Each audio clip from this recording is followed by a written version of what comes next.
From Sci News, new species of sauropod discovered in Wyoming. From prehistoric to present, my name is Ethan. This is Creature Guide Live Daily News. Remember to like, comment, subscribe if you love talking about animals, and share this show with everyone you know. Now, let's get into the animal news of the day. Well, this is good to hear. Paleontologists have identified a new genus and species of sauropod dinosaur from a semi articulated specimen found in the 1990s in northern Wyoming, the United States. The newly described species, life reconstruction of Ardetosaurus viator. The newly described species roamed Earth during the late Jurassic epoch, some 150 million years ago. So, being in Wyoming and around 150 million years ago, this sounds like this animal came from some group in the Morrison Formation, which you can find different impressions of the Morrison Formation throughout the states of Utah, Wyoming, Colorado, especially. Many specimens of animals like the Allosaurus have been discovered here. And Allosaurus was one of the top predators within this region, and it reached a length of somewhere around 30 feet or around 9 meters and weighed as much as 3 tons, and most likely did hunt in packs. It did not have a very large bite force. I mean, looking at how just thin and narrow Allosaurid skulls tend to be in general. Now, Allosaurus fragilis, even speaking its name, this animal probably did go after different species of sauropods within the region, such as the Supersaurus, but most likely smaller individuals. Supersaurus was one of the longest species of sauropod to exist, if not the longest. This animal reached a length of somewhere around 130 feet and might have weighed as much as 49 tons. So it probably traveled in herds of somewhere around 10 to 15 individuals and was a member of the Diplodocid family. And these animals could not chew the leaves that they fed on from different species of conifer trees. It simply would have gone up to a branch and stripped the leaves off and immediately swallowed them, and probably would have ventured over to a riverbed and swallow small stones called gastrolids to help grind the food in their stomach.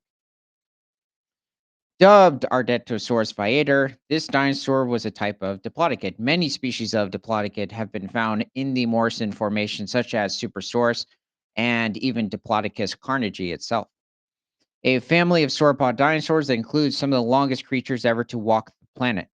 However, the diplodocids were not the most heavily built of the sauropod species. They tend to be more of a slender sort of a build, which is why you tend to find these, like the longest sauropods were members of the diplodocid family. They just didn't weigh very much. And it was simply due to how porous their bones were. So there were all these holes that would have made them lightweight. So instead of being um, 80 or 90 tons, they weigh much less. Sauropods are among the best studied dinosaurs and include the largest terrestrial vertebrates throughout most of the Mesozoic. This probably refers to certain species of sauropod. I would say certain species of carnivores are there's been a lot more studies done on them, such as animals like Tyrannosaurus Rex, Allosaurus, probably even certain animals such as Spinosaurus and Giganotosaurus, Triceratops too, even certain herbivores. There are best recognized they're at best recognized by their long necks and long tails, and their success can be attributed to their extreme size and intricate bird-like air sac system, as well as their unique feeding and digestive strategies and oviparous reproduction. So, these animals, when it comes to their their not breeding season, their breathing system, because they are members of the Saurischia lineage of dinosaurs, which includes the theropods such as Tyrannosaurus rex, there's Zenosaurus, Velociraptor, and sauropods such as Brachiosaurus and Diplodocus, they all would have contained air sacs. So this would have allowed these animals to obtain oxygen at a much more efficient rate than, per se, mammals can. And this is also found in every species of bird today. Let's see. Sauropod remains have been found on every continent, including Antarctica. One of the most recognizable sauropod families is Diplodocidae. Erected in 1884, and currently defined as all diplodocids closer to Diplodocus than to Dichrysaurs. Um, is this I guess this is including so this is mentioning that, the Ardetosaurus is more closely related to Diplodocus possibly? So, a bit confused on that. These sauropods are generally characterized by their extremely long necks and even longer tails. Yes, if we're talking about animals such as Supersaurus, this animal would have contained a neck probably up to 40 feet in length alone. You also have animals such as the Barosaurus, which existed within this region, which is a contender for Supersaurus for one of the longest sauropods to exist. It also reached somewhere around 120 to 130 feet in length. However, Barosaurus was much heavier. This animal could have weighed possibly around 66 tons, whereas Supersaurus struggled with around 49 tons. Diplodocid paleontology is a vibrant field of study with many recent contributions on morphology, histology, biomechanics, pathologies, and ecology. Diplodocids are known from North and South America, Europe, and Africa, and have a temporal range from the. Hold on a second. Let's get into this guy. The remains of Ardetosaurus viator were excavated in 1993 from the House Stevens quarry in the Morrison Formation. So this is over in northern Wyoming. Ardetosaurus viator is the first skeletally mature sauropod specimen described from the Howe-Stevens quarry. This specimen sheds light on the variability of morphological features in diplodocid sauropods, such as the laminar capture and the cervico-dorsal transition and laminar transitions in caudal vertebrae.